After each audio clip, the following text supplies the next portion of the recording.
Dear friends, brother and sister, आज मैं जैसा कि मैंने पहले कहा था कि अगला सब्जेक्ट, अगला जो कोर्स है वह सोशल एंथ्रोपोलॉजी से प्रारंभ होगा। इसलिए आज मैं पुनः मानव सोशल एंथ्रोपोलॉजी से संबंधित जो विषय बिंदु है, जो बिहार लोक सेवा आयोग के सिलेबस पर पूर्ण रूपेण आधारित है, उसका बिंदु है टोटम एंड टोटेमिज्म, टोटम और टोटमवाद। इसको लेकर आया हूँ। इसमें अब तक जितने भी प्रश्न पूछे गए हैं या जिस प्रकार से क्वेश्चन पूछते हैं, मैंने उन सभी का संग्रह इसमें कर दिया हूँ। उसको अभी बिंदुवार अब चर्चा करेंगे और उसको देखेंगे उसमें क्या चीज़ है, और उसको हम बिंदुवार उसको एक्सप्लेन करेंगे। ठीक है, चलिए चलते हैं बिंदु की ओर। यह सोशल एंथ्रोपोलॉजी का पार्ट 1 है। यहां से स्टार्ट किया हूं सोशल एंथ्रोपोलॉजी। आज सोशल एंथ्रोपोलॉजी का पहला क्लास होगा, पार्ट 1, पार्ट 2, पार्ट 3, पार्ट 4, इसी तरह से चैप्टर वाइज बढ़ता चला जाएगा। सोशल एंथ्रोपोलॉजी पूरा खत्म करेंगे पार्ट 1 पार्ट 2 करके। जिन बंधु को खोजना होगा कि सोशल यूट्यूब से सोशल एंथ्रोपोलॉजी में जो है सो टोटम एंड टैबू किस अति में है, तो वो social anthropology SPCS social anthropology part 1 डालेंगे, आपका टोटम और टोटेमिज्म आ जाएगा, टोटम और टोटमवाद। तो ये चलते हैं बिंदु की ओर। पहला बिंदु मैंने लिखा है टोटम की परिभाषा, दूसरा है टोटेमिज्म की परिभाषा यानी टोटमवाद की परिभाषा है, तीसरा है टोटम के प्रकार। 8 प्रकार को लिखा हूं। चौथा एक क्वेश्चन बनता है इसमें, एक क्वेश्चन कई बार पूछ चुका है कि जनजातीय समाज में टोटम अथवा टोटमवाद के कार्य, प्रकार, महत्व, उपयोगिता क्या है। Work, function, importance and utilisation. जो वर्क है वही फंक्शन है, जो फंक्शन है वही उसका इंपॉर्टेंस है, जो इंपॉर्टेंस है वही उसका यूटिलाइजेशन है। प्रश्न इस रूप में पूछा जाता है कि जनजातीय समाज में या जनजातीय समाज की संरचना को बनाए रखने में टोटम अथवा टोटमवाद की भूमिका क्या है। ऐसा भी क्वेश्चन आता है, इसी रूप में भी आता है, इसमें कई बार पूछा जा चुका है। चलिए आगे चलते हैं, हम लोग इसको एक्सप्लेन करते हैं।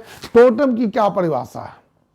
टोटम का शाब्दिक अर्थ सीधा साधा जनजातीय समाज के लिए होता है, वो है गण चिन्ह। हिंदू समाज, आधुनिक समाज की बात करते हैं तो बोलेंगे कुल देवता। तो चलिए, जब चूंकि हम लोग ट्राइबल कल्चर पढ़ रहे हैं, ट्राइबल के विषय में पढ़ेंगे, तो यहां पर हम लोग गण चिन्ह लेके चलते हैं। टोटम की क्या परिभाषा है। पिछले के कई क्लासों में बंधुओं मैंने टोटम से संबंधित बहुत सारी बातों को मैंने रखा है, बहुत सारी बातों को मैंने एक्सप्लेन किया है। आज मैं पुनः इसके एक अलग चैप्टर है टोटम एंड टैबू, तो टोटम से शुरू किया हूं, तो उसे मैं एक्सप्लेन कर रहा हूं कि टोटम क्या चीज है, टोटम की परिभाषा क्या है, टोटम का हिंदी शाब्दिक अर्थ क्या है। टोटम का हिंदी शाब्दिक अर्थ है गण चिन्ह। संसार के लगभग सभी जनजातियों में टोटम संबंधी विश्वास निश्चित रूप से पाया जाता है। क्लियर है, मैंने पहले भी कहा है। जनजातियों में जो बंधु लिखना चाहते हैं वो लिख सकते हैं, वो लिख ले, ज्यादा बेहतर होगा। जनजातियों में ऐसा विश्वास पाया जाता है कि उनके गोत्र की उत्पत्ति किसी न किसी प्रकार के टोटम से हुई है, और यह टोटम कोई पेड़, पौधा, पशु पक्षी, सजीव निर्जीव, चेतन अचेतन कुछ भी हो सकता है। इसलिए ये टोटम के प्रति, ये जो जनजातीय समूह है, ये टोटम के प्रति अपना गूढ़ एवं रहस्यमय संबंध मानकर उस टोटम के प्रति अपना श्रद्धा भाव रखते हैं और टोटम को किसी प्रकार से हानि अथवा नुकसान नहीं पहुंचाते। क्या करते हैं, कैसा संबंध है जनजातीय समाज का टोटम से, कैसा संबंध है। मैंने क्या बोला, गूढ़ एवं रहस्यमय संबंध मानते हैं, क्योंकि वह मानते हैं कि उनके गोत्र की उत्पत्ति टोटम से हुई है। इस कारण वह टोटम को किसी प्रकार से हानि अथवा नुकसान नहीं पहुंचाते। बहुत छोटा सा एक परिभाषा है, a totem is a spirit being sacred object और सिंबल। क्लियर है? साथ ही जनजातियों में यह भी विश्वास पाया जाता है कि विशेष आवश्यकता के परिस्थिति में टोटम उनकी हर प्रकार से सहायता करेगा। विशेष प्रकार की सहायता क्या है बंधुओं? विशेष प्रकार की सहायता का मतलब है विपत्ति में, विपरीत परिस्थितियों में टोटम क्या करेगा? उन्हें विभिन्न प्रकार से सहायता करेगा। जैसे यदि किसी गोत्र का टोटम कोई पक्षी हो तो गोत्र के सदस्य का यह विश्वास रहता है कि उन पर किसी प्रकार का संकट अथवा विपदा आएगा तो पक्षी एक विचित्र आवाज में एक अलग तरीके से चिल्लाएगा और उन पर आने वाले संकट का उन्हें क्या करेगा? सूचना देगा। यदि पक्षी मर जाता है तो उनमें ऐसा विश्वास हो जाता है कि टोटम, वो जो पक्षी था, वो आने वाली जो विपदा है, संकट है, उसको अपने ऊपर ले लिया है और उसके गोत्र अथवा गोत्र समूह की उसने रक्षा की है। ऐसी स्थिति में क्या करते हैं वो? ऐसी स्थिति में वे टोटम को सम्मान पूर्वक, श्रद्धा पूर्वक अंत्येष्टि क्रिया करते हैं। अनेक जनजातीय समाज में यह जो अंत्येष्टि क्रिया है, सम्मान के साथ, अश्रुपूर्ण श्रद्धा के साथ, है ना, ये भी अलग अलग प्रकार से पाए जाते हैं। अनेक जनजातीय समाज में टोटम को अपने शरीर पर गुदवाने का भी प्रावधान है। शरीर पर गुदवाने से उनकी ऐसी मान्यता है, उन्हें विभिन्न प्रकार से बीमारियों से रक्षा मिलेगी, वो रक्षा कवच हो जाएगा उनका शरीर। हमारे आधुनिक समाज में भी आप देखेंगे, हिंदू आधुनिक समाज में भी, आप मुस्लिम समाज में भी देखेंगे, क्या है? बहुत तरह की भावनाएं पाई जाती है। कोई ताबीज पहन लेता है, कोई दुर्गा जी का लॉकेट बना के पहन लेता है, कोई हनुमान जी का लॉकेट बना के पहन लेता है। उन्हें ऐसा विश्वास पाया जाता है हनुमान जी का लॉकेट पहनने से उसमें शक्ति का क्या होगा? पुनरुत्थान होगा, उनकी शारीरिक शक्ति बलिष्ठ होगी, उनका शक्ति का विकास होगा, हनुमान जी की कृपा उन पर बनी रहेगी। तो इस प्रकार का भी पाया जाता है। इसका टोटम से कोई विशेष संबंध नहीं है, इसका टोटम से कोई संबंध नहीं है, लेकिन मेरे कहने का मतलब है कि आधुनिक समाज में भी किसी न किसी रूप में इस प्रकार का कुछ न कुछ मान्यता निश्चित रूप से पाया जाता है। भारतवर्ष के हिंदू समाज में देखेंगे, तुलसी, गंगा, बेलपत्र, बंदर, हाँ, जो इसको हनुमान जी कहते हैं, इस सब की पूजा होती है। तुलसी के पौधा को कोई काटता नहीं है, पीपल के पौधा को कोई काटता नहीं है, बट वृक्ष के पौधे को कोई काटता नहीं है। किसी न किसी रूप में इन हिंदू समाज में भी उस पेड़ पौधे के प्रति भय मिश्रित श्रद्धा पाई जाती है।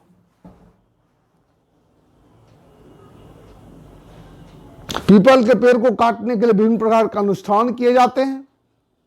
आप पंडित जी से पूछेंगे, बोलेगा कुछ अनुष्ठान कीजिए, इसका यह अनुष्ठान है, उसका वो अनुष्ठान है, तब पेड़ को काटा जाएगा, पेड़ को हटाया जाएगा। तो यह जो विश्वास है, अंतर्निहित विश्वास है, यह भी टोटेम का ही स्वरूप है, जो किसी न किसी रूप में आज के आधुनिक समाज में भी हमारा विद्यमान है।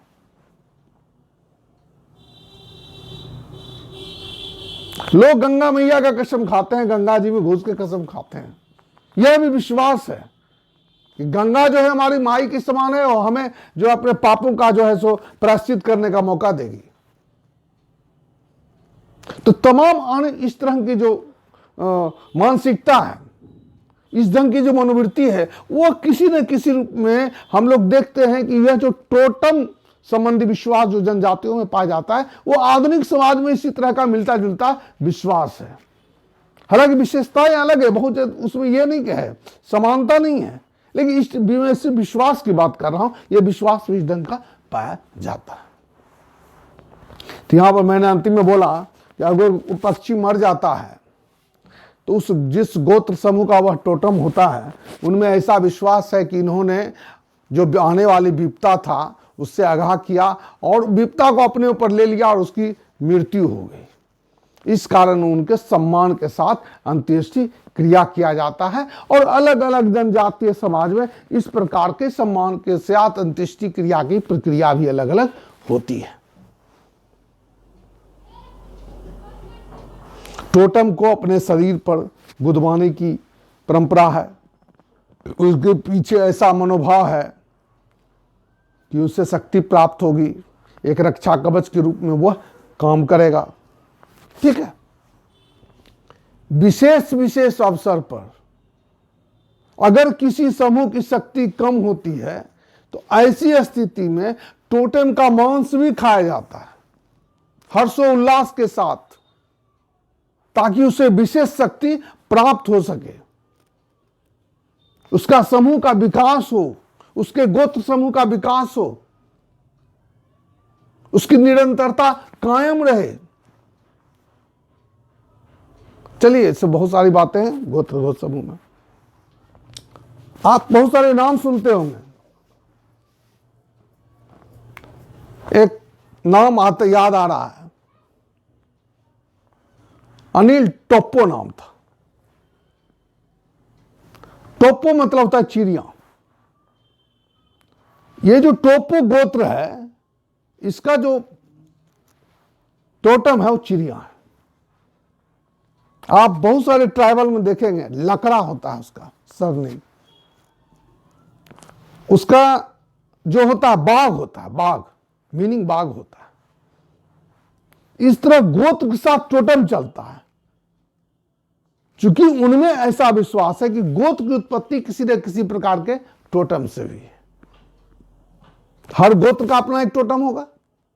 क्लियर है? चलिए टोटेमिज्म की बात करते हैं। आगे टोटेमिज्म,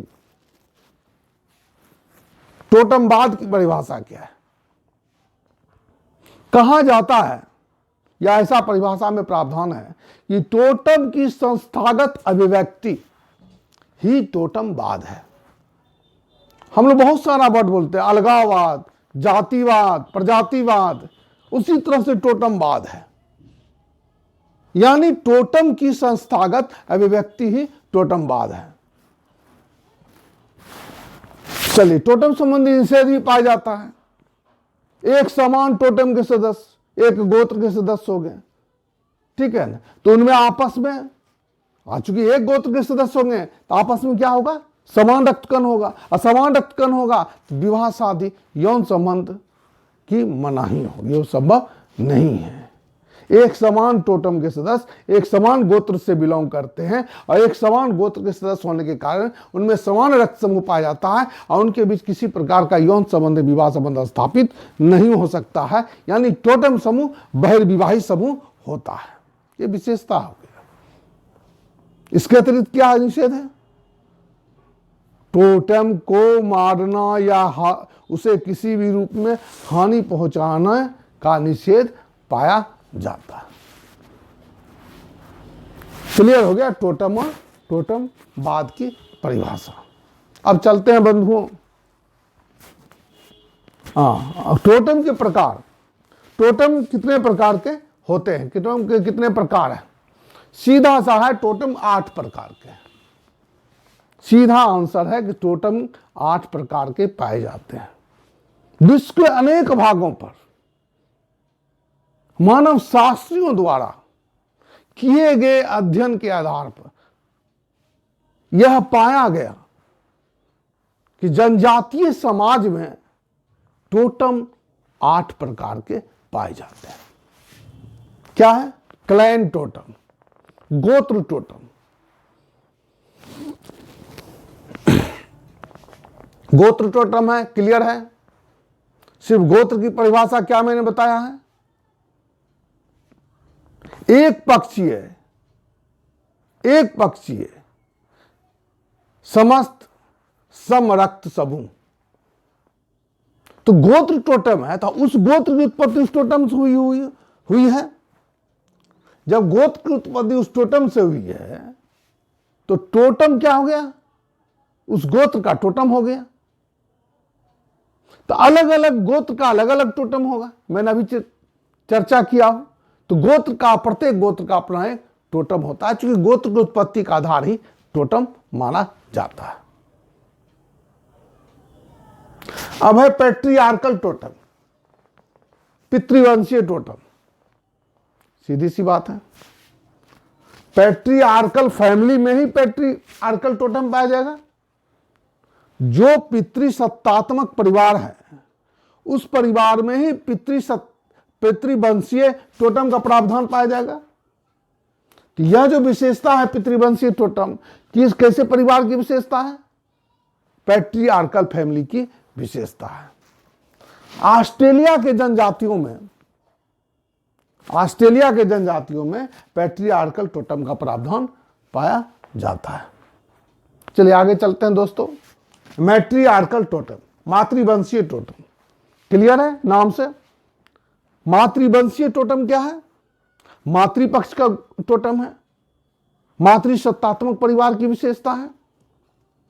तो जिस परिवार में मातृसत्तात्मक परिवार की विशेषता पाई जाएगी, उसी मातृसत्तात्मक विशेषताओं के आधार पर यह मातृवंशीय टोटम का आधार होगा, मातृवंशीय टोटम का आधार पाया जाएगा।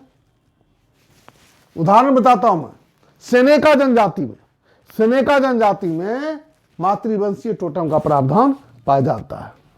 दोस्तों, मैं पहले भी कई बार बहुत सारी बातों को रिपीट कर चुका हूं। आज प्रश्न उत्तर के दरमियान मैं पुनः रिपीट करना चाहता हूं कि यह जो हम एंथ्रोपोलॉजी पढ़ रहे हैं, यह जो हम लोग सोशल एंथ्रोपोलॉजी पढ़ रहे हैं, इस सोशल एंथ्रोपोलॉजी में हम लोगों को जनजातीय परिप्रेक्ष्य में पढ़ रहे हैं, और यह इसमें जनजातीय जो भी उदाहरण है वो उदाहरण अनिवार्य होता है। उसके बिना प्रश्न का आंसर अधूरा माना जाएगा। ठीक है, तो मैट्रियार्कल हो गया, टोटम हो गया, मातृवंशीय टोटम हो गया। अब इंडिविजुअल टोटम, व्यक्तिगत टोटम है। ठीक है, व्यक्तिगत टोटम क्या होता है? नाम से यह है, स्पष्ट है, किसी व्यक्ति का व्यक्तिगत टोटम।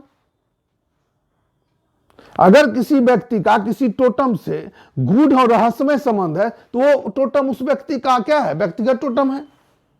न्यू साउथ वेल्स में प्रत्येक चिकित्सक के पास ऐसा माना जाता है कि न्यू साउथ वेल्स में प्रत्येक चिकित्सक के पास उसका अपना एक व्यक्तिगत इंडिविजुअल टोटम होता है, और उसी टोटम के आधार पर वो चिकित्सा क्रिया करता है, जिस कारण वह चिकित्सा क्रिया में माहिर होता है और सफल होता है न्यू साउथ वेल्स में।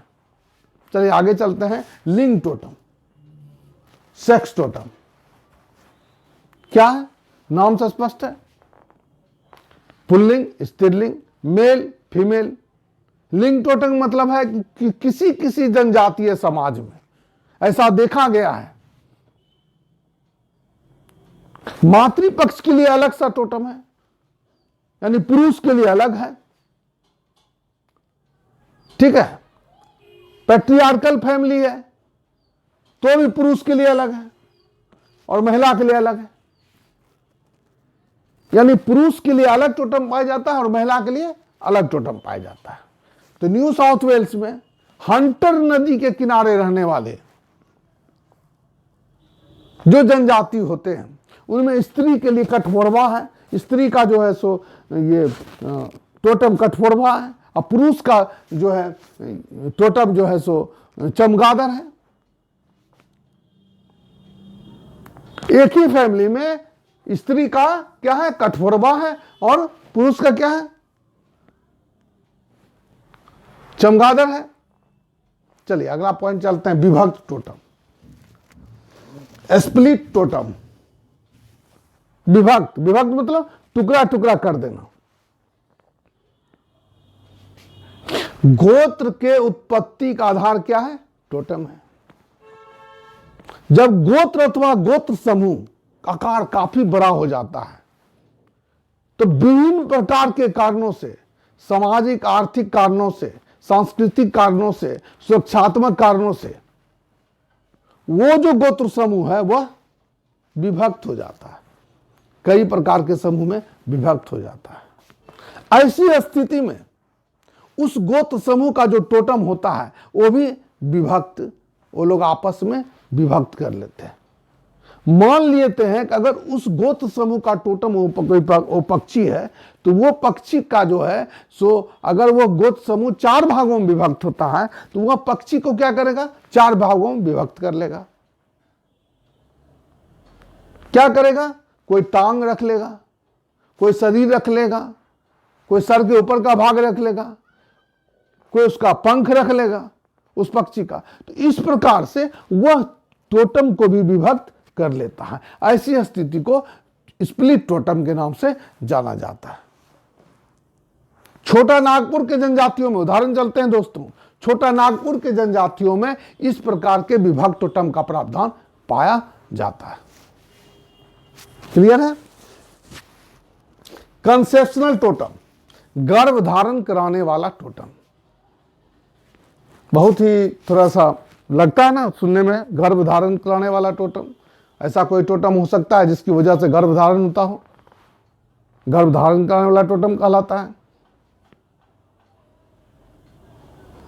टोटम की ऐसी विशेषता जिस कारण से कोई स्त्री गर्भवती हो जाती हो उस टोटम के कारण, तो गर्भ धारण कराने वाला टोटम माना जाएगा। ऑस्ट्रेलिया, उदाहरण दे रहा हूं दोस्तों, ध्यान से देख सुनिएगा। ऑस्ट्रेलिया के रेगिस्तानी भागों में रहने वाली अरुंटा जनजाति का ऐसा विश्वास है कि उनके पूर्वजों की आत्मा किसी न किसी टोटम केंद्र, और यह टोटम केंद्र पेड़ पौधा कोई टीला कुछ भी हो सकता है, पर निवास करती है। और उस टोटम केंद्र से जब अरुंटा जनजाति की कोई स्त्री गुजरती है, उस टोटम केंद्र के पास जाती है या उसके पास से गुजरती है, तो उनके पूर्वजों की आत्मा के कारण वह गर्भवती हो जाती है, उनके शरीर में प्रवेश कर जाती है और उस स्त्री को गर्भवती बना देता है। इस कारण से उनमें यह भी विश्वास पाया जाता है कि पूर्वजों का पुनर्जन्म होता रहता है, और अरुंटा जनजाति की निरंतरता इस पुनर्जन्म के कारण बनी रहती है। क्लियर है। तो वो जो टोटम केंद्र है, जिस टोटम केंद्र से स्त्री गुजरती है और वह गर्भवती हो जाती है, तो वो होने वाला जो बच्चा होता है उसी टोटम केंद्र का सदस्य माना जाता है। क्लियर है दोस्तों। अब है यहां पे कंसेप्शनल टोटम, गर्भ धारण कराने वाला टोटम। अब 8वां है और अंतिम है लिंक्ड और मल्टीपल टोटम, बहुगुणक अथवा बहुसंख्यक टोटम। मतलब एक गोत्र का जब एक से अधिक टोटम पर विश्वास पाया जाता है तो ऐसी स्थिति को बहुगुणक या बहुसंख्यक टोटम के नाम से जाना जाता है। लिंक्ड और मल्टीपल टोटम। युगांडा की बागांडा जनजाति में प्रत्येक गोत्र का अपना एक से अधिक टोटम पर विश्वास पाया जाता है। क्लियर है। तो क्या हुआ दोस्तों, ये समाप्त हो गया टोटम के प्रकार। 8 प्रकार है। Clan totem, patriarchal totem, matriarchal totem, individual totem, है ना, सेक्स टोटम, स्प्लिट टोटम और कंसेप्शनल टोटम और लिंक्ड और मल्टीपल टोटम।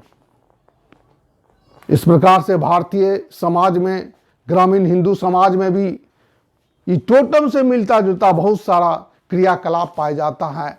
तुलसी की पूजा करना, गंगा की पूजा करना, गाय की पूजा करना, गाय को हानि नहीं पहुंचाना, गाय की सेवा करना, बंदर की पूजा जिसको हनुमान के रूप में पूजा की जाती है, बैल की भी पूजा की जाती है। नंदी बैल देखिएगा, शिव जी के मंदिर में नंदी बैल का एक मूर्ति लगाता है, उसकी पूजा हो जाती है। और इस प्रकार से विभिन्न प्रकार के आस्था पाया जाता है जो टोटम से संबंधित ही होता है।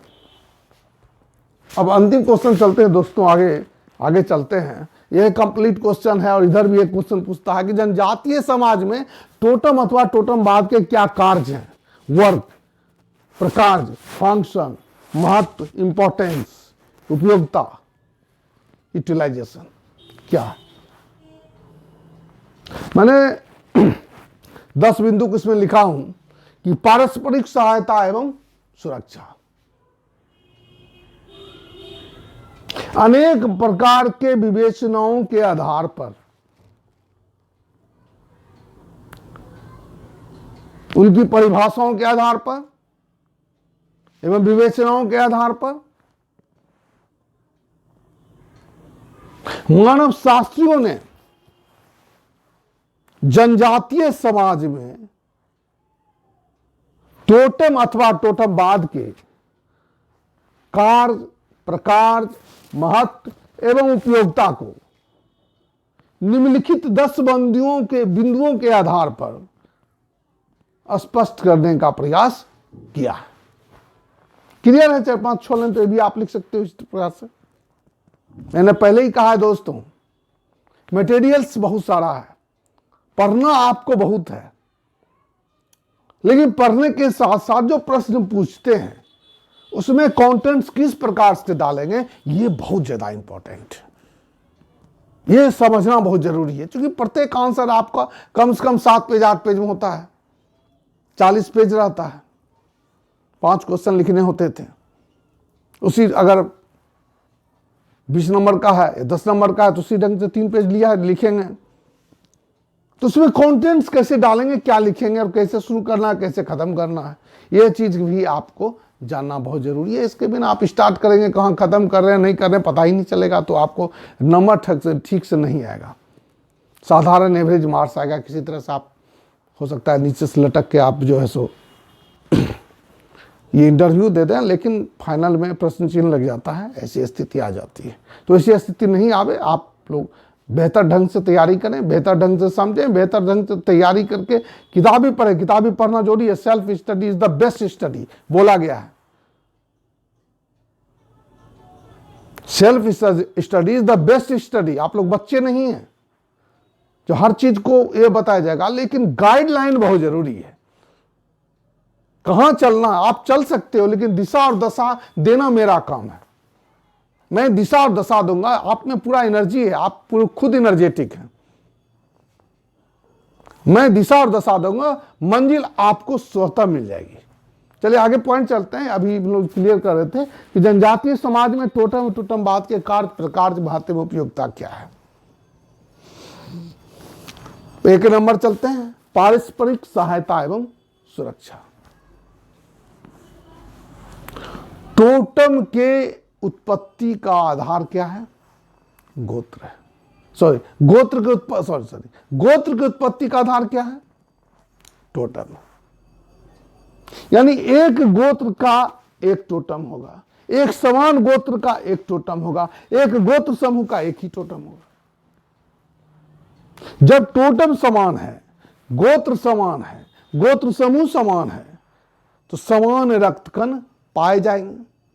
जब समान रक्तकण पाए जाएंगे तो क्या होगा? आपस में भ्रातृभाव की भावना प्रबल होगी, है ना? भाई भतीजावाद सुने कि नहीं? तो उस भावना, भ्रातृत्व के भाव का भावना, हम की भावना प्रबल रूप से पाई जाती है। जब यह भावना प्रबल रूप से पाई जाएगी तो एक दूसरे को क्या करेंगे? विपरीत परिस्थिति में क्या करेंगे? सहायता प्रदान करते हैं, सुरक्षा प्रदान करते हैं, सहानुभूति प्रदान करते हैं। यही है पारस्परिक सहायता एवं सुरक्षा। आगे चलते हैं, सदस्यों पर नियंत्रण। गोत्र का क्या है उत्पत्ति का आधार? टोटम है। एक समान टोटम का आधार क्या है? एक समान गोत्र है। जब एक समान गोत्र के सदस्य अगर कोई गलत कार्य करते हैं, वो सामाजिक कार्य करते हैं, समाज के विपरीत कार्य करते हैं, तो ऐसी परिस्थिति में उसी गोत्र के सदस्य क्या करते हैं? अपने सदस्य पर नियंत्रण रखते हैं, उसको ऐसा करने से मना करते हैं और रोकते हैं। ठीक है, चलिए आर्थिक कार्य, अगला पॉइंट चलते हैं, तीसरा आर्थिक कार्य। आर्थिक कार्य किस प्रकार से करते हैं? उसकी भ्रातृत्व की भावना पाई जाती है, आपस में रिलेटिव होते हैं, रक्त संबंधी होते हैं। ऐसी स्थिति में अगर किसी के पास आर्थिक संकट आता है तो उसके जो रिलेटिव हैं वो उसे आर्थिक सहायता प्रदान करते हैं। ये आर्थिक कार्य हो गया। हमारे समाज में भी है, जिससे आपका अच्छा रिलेशन है, आपको पैसे की जरूरत होती है, आप मांगते हैं, आपको दिया जाता है, आपको सहयोग किया जाता है। ठीक है, चलिए, राजनीतिक कार्य लिखने के लिए बहुत कुछ है, आप आधुनिक समाज का कंपैरिजन करके इसमें बहुत सारा चीज लिख सकते हैं। ठीक है, राजनीतिक कार्य, राजनीतिक कार्य का मतलब है कि उनके अंदर किस प्रकार की आर्थिक संरचना पाई जाती है, सॉरी राजनीतिक संरचना पाई जाती है। कोई बड़ा है, कोई छोटा है ना, एक संरचना है। कोई गलत कार्य करता है तो उसको रोका जाता है, और कोई सामाजिक कार्य करता है तो उसे रोका जाता है, सख्ती किया जाता है, सामाजिक दंड दिया जाता है। ठीक है, इस प्रकार का राजनीतिक कार्य पूरा होता है। अब धार्मिक कार्य क्या है? धर्म का स्वरूप क्या है जनजातियों में?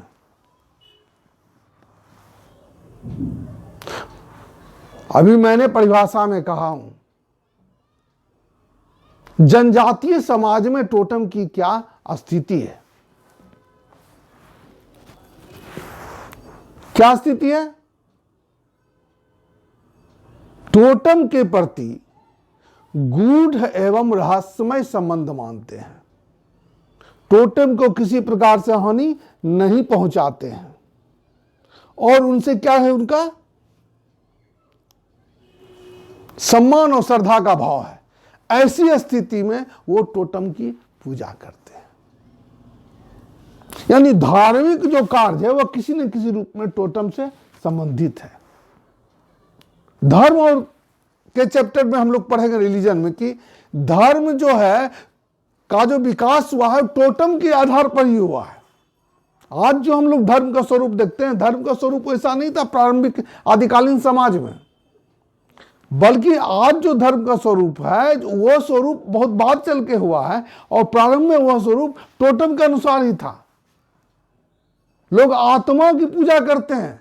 जनजातीय समाज में पुनर्जन्म की पूजा होती है, पुनर्जन्म का अस्तित्व पाया जाता है, पुनर्जन्म का ये पाया जाता है, कॉन्सेप्ट पाया जाता है, शरीर आत्मा और स्वतंत्र आत्मा का कॉन्सेप्ट पाया जाता है। ऐसी स्थिति में उनमें आत्माओं का, गोसाई घर का, पूर्वजों का पूजा होता है। तो इस तरह का धार्मिक कार्य होता है। एक समान टोटम के जो सदस्य होते हैं वो एक समान गोत्र से हैं। जब उस गोत्र का कोई टोटम से संबंधित कोई पूजा पाठ या धार्मिक कार्य होता है तो वो उसमें भाग लेते हैं, तो धार्मिक कार्य होता है। उसी प्रकार से सांस्कृतिक व्यवस्था है, सांस्कृतिक कार्य होता है। उनकी जो संस्कृति चली आ रही है, सामाजिक संस्कृति हो चाहे या धार्मिक संस्कृति हो, तो उस ढंग का कोई सांस्कृतिक कार्य होता है, सांस्कृतिक कार्यक्रम होता है, तो संबंधित लोग है उसका पूर्ण सहभागिता होती है उसमें। इस तरह से उनमें सांस्कृतिक कार्य की निरंतरता बनी रहती है, चलती रहती है। अब है बहिर्विवाह के नियम का अगला पॉइंट चलते हैं दोस्तों। बहिर्विवाह के नियम को पालन करवाने में सहायक एक्सोगेमी बहिर्विवाह का नियम है। कहने का मतलब है एक समान टोटेम समूह के बीच, उस गोत्र समूह के बीच किसी प्रकार का विवाह अथवा यौन संबंध स्थापित नहीं हो सकता उस समूह में। तो स्वाभाविक है यौन संबंध का और विवाह साथी का चुनाव कहां होगा? समूह से बाहर होगा। इसका मतलब है कि सदस्य यह क्रियाशील रहता है इस मामले में कि कोई भी सदस्य इस प्रकार का असामाजिक आचरण नहीं करे, और उनका जो विवाह अथवा यौन संबंध होगा वह समूह से विवाह बाहर होगा और बाहर ही उसका विवाह संपन्न किया जाएगा। इस प्रकार के नियम के लिए वो तत्पर रहते हैं। कहने का मतलब है कि बहिर्विवाह के नियम को पालन करवाने में गोत्र अथवा गोत्र समूह जो एक समान टोटम के होते हैं, एक टोटम को मानने वाले होते हैं, वो इसमें क्या करते हैं? क्रियाशील रहते हैं। जनजातियों में इसी कारण से समगोत्रीय विवाह का निषेध पाया जाता है। हर बार कितना बार बोले हैं, हर चीज समगोत्रीय विवाह का निषेध पाया जाता है। एक समान गोत्र मतलब एक समान टोटम को मानने वाले व्यक्ति, यानी उनमें समान रक्त समूह, तो उसमें विवाह संबंध कैसे संभव है? किसी में नहीं है। हिंदू समाज में भी ऐसा नहीं होता है। ठीक है, तो चलिए चलते हैं। अगला है निकटाभिगमन निषेध, इंसेस्ट टैबू। टैबू मतलब निषेध। निषेध की मैंने पहले भी परिभाषा बताया हूं। जनजातीय समाज में निषेध एक अलिखित कानून है जो व्यक्ति को कुछ करने अथवा नहीं करने का निर्देश देती है। इंसेस्ट है वो, निकटाभिगमन निषेध। निकटाभिगमन यानी निकट के अथवा स्वजन के बीच जो आपसे रक्त संबंधित है, उनके बीच किसी प्रकार का यौन संबंध या यौन व्यवहार का निषेध पाया जाता है। ठीक है, तो जब टोटम समान है तो उस टोटम को मानने वाले भी गोत्र भी समान है, तो उनके भी इंसेस्ट टबू निकटाभिगमन निषेध का प्रावधान पाया जाता है। यानी एक समान गोत्र में या एक समान टोटम में किसी प्रकार का विवाह अथवा यौन संबंध स्थापित नहीं होता है, इसकी मनाही होती है। चलिए, पारिस्थितिकी संतुलन को बनाए रखने में सहायक, इकोलॉजिकल बैलेंस। ठीक है, लिखे हैं कि पारिस्थितिकी संतुलन को बनाए रखने में सहायक, यानी इकोलॉजिकल बैलेंस है। क्लियर है? इकोलॉजिकल बैलेंस होता है, प्रकृति में बहुत सारे पेड़ हैं, पौधे हैं, पक्षी है, जानवर हैं, इस सब का बैलेंस एक पारिस्थितिकी संतुलन है। इस कारण हमारे पृथ्वी पर क्या है? इकोलॉजिकल बैलेंस है। अगर किसी, हम लोगों ने देखा, आगे भी पढ़ेंगे, या आप जानते हैं, वन अधिनियम लागू हुआ, वन कानून लागू हुआ, आजादी से पहले, आजादी के बाद भी, जब तक जनजातियों का वन पर अधिकार था, वन संपदा पर अधिकार था, उन्होंने उनका शोषण दोहन नहीं किया, बल्कि उनका विवेकपूर्ण क्या किया? उपयोग किया। विवेकपूर्ण उपयोग का क्या तात्पर्य है? उन्होंने पेड़ को काट करके व्यवसायीकरण नहीं किया, पेड़ का सफाया नहीं किया, डिफॉरेस्टेशन नहीं किया। पेड़ के उत्पाद, जंगल के उत्पाद का वो उपयोग करते थे, वो भी किस हद तक? सिर्फ आवश्यकता तक। और जनजातीय समाज की आवश्यकताएं तो काफी सीमित होती है। वो अपनी सीमित आवश्यकता की पूर्ति के लिए जंगल का क्या किए? वन का क्या किए? विवेकपूर्ण सदुपयोग किए। सूखी लकड़ियां जो नीचे गिर जाती हैं, उसको लाते थे जलावन के लिए। पेड़ को काट करके व्यवसायीकरण नहीं किया। डिफॉरेस्टेशन, जंगल का नाश, लकड़ी काट के बेचना, इन तमाम जो चीजें हैं, या जो इकोलॉजिकल इनबैलेंस हुआ है, पारिस्थितिकी असंतुलन स्थिति हो गया है, प्रदूषण हो गया, ये तमाम चीजें आधुनिक समाज की देन है, ना कि जनजातीय समाज की। तो दोस्तों, इस पर बहुत आगे चर्चा करेंगे। वन एवं जनजाति एक चैप्टर ही है, उस पर चर्चा करेंगे। तो अभी जो है हम लोग चर्चा कर रहे हैं पारिस्थितिकी संतुलन को बनाए रखने में सहायक है। कहने का मतलब है कि जो पेड़ पौधा पशु पक्षी इनका टोटम है, वो उनके प्रति क्या करते हैं? श्रद्धा भाव रखते हैं, गूढ़ एवं रहस्यमय संबंध मानते हैं। ऐसी स्थिति में उनका किसी भी प्रकार से हानि नहीं पहुंचाते हैं। तो जिस जनजातीय समाज में इस तरह का, इसके अतिरिक्त क्या है? जबकि जनजातीय समाज में उनका वन से क्या है? पेड़ पौधों से क्या है? वन की देवी हैं, ये वो देवी हैं, तो किसी प्रकार से हानि नहीं पहुंचाते हैं, बल्कि उनका एक समन्वय स्थापित रहता है वन से। उनका संपूर्ण क्रियाकलाप, सामाजिक, आर्थिक, राजनीतिक, सांस्कृतिक समस्त क्रियाकलाप वन पर आधारित है, पेड़ पौधे पर आधारित है। इसलिए जब तक उनका वन पर अधिकार रहा, एक बैलेंस बना रहा, इकोलॉजिकल बैलेंस बना रहा। तो पारिस्थितिकी संतुलन को बनाए रखने में सहायक है। जो पेड़ पौधा उसे काटते नहीं है। आप देखेंगे यहां मिले कि संथाल जनजाति में जोहर थान होता है, जहां विभिन्न प्रकार के धार्मिक और सांस्कृतिक अनुष्ठान की संपन्न किए जाते हैं। आम महुआ का वटवृक्ष का ये रहता है, झुंड रहता है, बड़ा ही भव्य लगता है देखने में। उसको देखने से पता चलता है यहां पर कोई धार्मिक और सांस्कृतिक क्रियाकलाप होता रहता है, बहुत हरे भरे रहते हैं, उसकी वो सुरक्षा करते हैं, किसी प्रकार से उससे हानि नहीं पहुंचा सकते। तो इस प्रकार से वे पारिस्थितिक संतुलन को बनाए रखने में सहायक सिद्ध होते हैं। चलिए, बोलने के लिए बहुत कुछ है इसमें, अब कितना बोलेंगे। टोडा जनजाति में भैंस क्या है? उनके आर्थिक क्रियाकलाप का संपूर्ण आधार है, इसलिए टोडा जनजाति का जो टोटम है वो भैंस है। समस्त आर्थिक क्रियाकलाप का आधार भैंस है। उससे दूध निकालते हैं, उसके दूध से बने सामान बेचते हैं, वही आधार है उनके जीवन आर्थिक क्रियाकलाप का। ऐसा भी देखा गया कि जिस जनजातीय समाज का जो उसके क्रियाकलाप से संबंधित कोई चीजें हैं, पेड़ है, पौधा है, पशु है, पक्षी है, जानवर है, वो उसका टोटम होता है। चलिए आगे चलते हैं। पारिवारिक सामाजिक व्यवस्था को बनाए रखने में सहायक, विभिन्न प्रकार के निषेध, विभिन्न प्रकार के सामाजिक, आर्थिक, राजनीतिक, सांस्कृतिक कार्य के आधार पर यह कहा जा सकता है टोटम अथवा टोटमवाद की जो व्यवस्था है वह जनजातीय समाज की क्या है, पारिवारिक सामाजिक व्यवस्था को बनाए रखने में मददगार है। क्लियर है?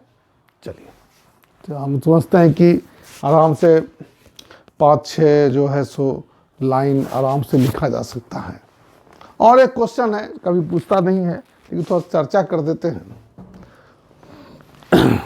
क्योंकि सिलेबस में है, किताब में भी है, आप पढ़ सकते हैं, देख सकते हैं।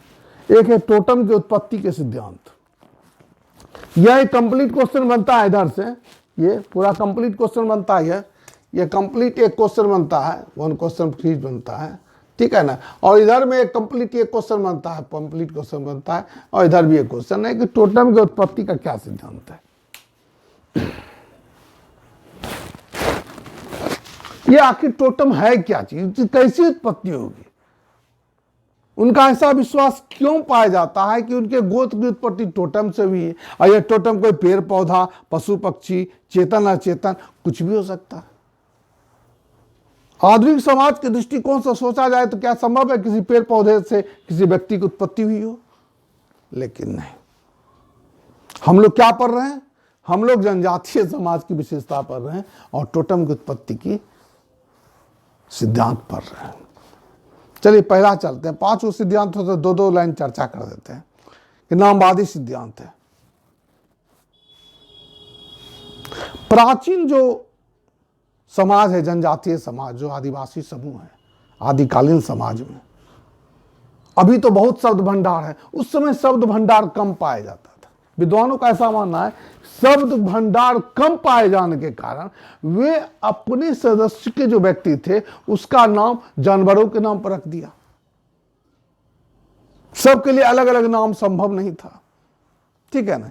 इसीलिए जो चूंकि अगर किसी व्यक्ति का नाम अगर कुत्ता रख दिया गया तो बाद में कुत्ता उसका टोटम बन गया और कुत्ता से उत्पत्ति माने जाने लगा अपने गोत्र की। ये शब्द भंडार कम पाए जाने के कारण जो है क्या हुआ, नामवादी सिद्धांत का विस्तार हो गया। चलिए आगे चलते हैं। आत्मा का सिद्धांत। जनजातीय समाज में आत्मा पर विश्वास, ठीक है ना, शरीर आत्मा, स्वतंत्र आत्मा है ना, यह प्रारंभ से ही पाया जाता है। पूर्वजों की आत्मा, जन्म पुनर्जन्म, है ना, ये तमाम चीजें जनजातीय संस्कृति का एक अभिन्न अंग है। जनजातीय संस्कृति उनकी धार्मिक सांस्कृतिक विशेषताओं का प्रारंभ ही इसी बिंदु से होता है। यह है आत्मा का सिद्धांत है, ठीक है ना। और उल्टा जनजाति में ने अभी तुरंत उसका उदाहरण दिया है, क्या है और उल्टा जनजाति में कि उनके उनकी जो स्त्रियां होती है, जिस टोटम केंद्र से होकर गुजरती है, उस टोटम केंद्र पर निवास करने वाले जो उनके पूर्वजों की आत्मा है, उनके शरीर में घुस जाती है, उनकी स्त्रियां गर्भवती हो जाती है और इस प्रकार से उनका पुनर्जन्म हो जाता है और उनका निरंतरता बनी रहती है। तो आत्मा का सिद्धांत है। इसी आत्मा से धर्म का विकास हो गया। चलिए आगे चलते। आर्थिक सिद्धांत, मैंने तुरंत टोडा जनजाति का परिभाषा दिया हूं कि टोडा जनजाति में भैंस उसका टोटम है, कैसे हो गया? यह बिल्कुल ही आर्थिक सिद्धांत है, क्योंकि उसका समस्त आर्थिक क्रियाकलाप, उसका जीविकोपार्जन भैंस एवं उसके उत्पाद पर डिपेंड करता है, निर्भर करता है, इसलिए भैंस उसका टोटम है। यह आर्थिक सिद्धांत है। सामाजिक सिद्धांत दुर्खिम महोदय का है। दुर्खिम महोदय का मानना है कि समाज ही शक्ति है, समाज में समूह की शक्ति है, समाज में सामुदायिकता का विकास होता है और सामुदायिक चीज का एक कोई न कोई सिंबल होता है जो उसको प्रतिनिधित्व करता है समूह का। कोई पेड़ हो सकता है, कोई पौधा हो सकता है, कोई पशु हो सकता है, कोई पक्षी हो सकता है। तो यह जो प्रतिनिधित्व करने का सिंबल है वह आगे चल करके टोटेम के रूप में वह विकसित हो गया। यह दुर्खिम महोदय का। एक अंतिम है, चलिए चलते हैं। आकस्मिक ऐतिहासिक घटना का सिद्धांत। श्री एल्विन महोदय ने माना है कि टोटम का उत्पत्ति जो है एक प्रकार से आकस्मिक ऐतिहासिक घटना है। अचानक ही किसी के साथ कोई घटना घट जाता है और उसके आधिपत्य को स्वीकार हो जाता है, आगे चलकर वह टोटम के रूप में विकसित हो जाता है। मान लीजिए अगर कोई आदमी किसी कबूतर को मारता है और सेम डेट में वह अंधा हो जाता है किसी कारणवश, तो वह यह मान लेगा कि वह कबूतर जो है बहुत ही शक्तिशाली था और उसी का कारण हमारा अंधा हो गया, और उसकी अधीनता को वह स्वीकार कर लेता है, उसकी पूजा करने लगता है। आगे चलकर वह कबूतर उस गोत्र समूह का क्या हो जाता है? टोटम हो जाता है। ऐसा कई घटनाएं हैं इतिहास में। ओरांव जनजाति में, ओरांव जनजाति का जो मुखिया था वह कुंजर वृक्ष के नीचे सो रहा था और एक सांप के उसको नहीं काटा, तो वो जो है कुंजर वृक्ष जो है क्या किया, वो ओरांव जनजाति का मुखिया का वो उसका टोटम हो गया। मुंडा जनजाति में ऐसी विश्वास पाया जाता है, पांडुलिक सांप उसका टोटम पाया जाता है। अनेक घटना है, अनेक प्रकार के किद्वंतियां प्रचलित है जो वास्तविकता से बहुत दूर है। ऐसा है, संभव नहीं है। किसी व्यक्ति की जो उत्पत्ति जो है, कोई पेड़ हो, कोई पौधा है, संभव है क्या? बायोलॉजिकली आप लोग जानते हैं क्या संभव है? नहीं संभव है। बस ये किद्वंती है। इसलिए उस किद्वंती के आधार पर विद्वानों ने 5 प्रकार के सिद्धांत का प्रतिपादन किया। कैसा सा संभावना है, वास्तविकता तो कोई से पता नहीं कैसे कैसे हुआ, लेकिन ये क्या करते हैं जो मानव शास्त्री हैं, क्या करते हैं? अवलोकन करते हैं, देखते हैं, बहुत सारा सामाजिक, आर्थिक, राजनीतिक प्रक्रिया को देखते हैं, इसके बाद एक सिद्धांत का प्रतिपादन करते हैं। तो अनेक विद्वानों ने अनेक आधार पर, अनेक प्रकार की घटनाओं के आधार पर इस प्रकार के सिद्धांत का प्रतिपादन किया। टोटम की उत्पत्ति का सिद्धांत क्या है? नामवादी आत्मा का सिद्धांत, आर्थिक सिद्धांत है, सामाजिक सिद्धांत और आकस्मिक ऐतिहासिक घटना का सिद्धांत। Theory of historical accident. चलिए दोस्तों, ये पूरा कंप्लीट क्वेश्चन हो गया। इसमें देखा जाए तो लगभग 3 क्वेश्चन है। इस पूरा टोटम आज समाप्त हो गया।